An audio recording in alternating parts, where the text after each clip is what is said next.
Welcome to Not Milk Never Milk. Subscribe if you're lactose intolerant. Hello everyone! In this video, I will explain how to play eFootball Mobile on your personal computer. This method allows you to enjoy the mobile version of the game with improved graphics and more precise controls.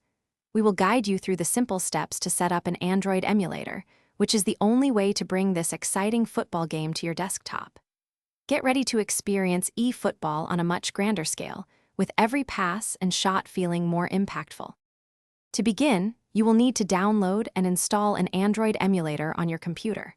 BlueStacks is a popular and highly recommended choice for this purpose.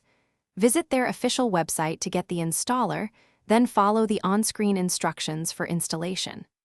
After installation, launch the emulator and complete the Google sign-in, just like you would on a new Android phone. Your PC should have at least 4 GB of RAM and 5 GB of free disk space for optimal performance. Once your emulator is ready, open the Google Play Store from its home screen. Search for eFootball and proceed with the installation, which might take a few minutes depending on your internet speed. After the game is installed, launch it. Now, it is time to configure your controls.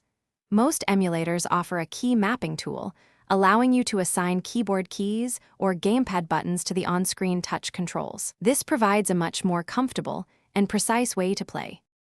For the best experience, dive into the emulator's settings. You can often allocate more CPU cores and memory to the emulator, boosting your frames per second to 60 or even higher if your monitor supports it. Within eFootball, explore the graphics and camera settings to find what suits you best on a larger screen.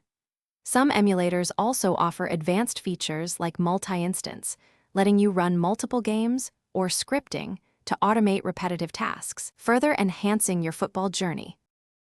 Thanks for watching. If this was helpful, leave a like and consider subscribing. See you next time.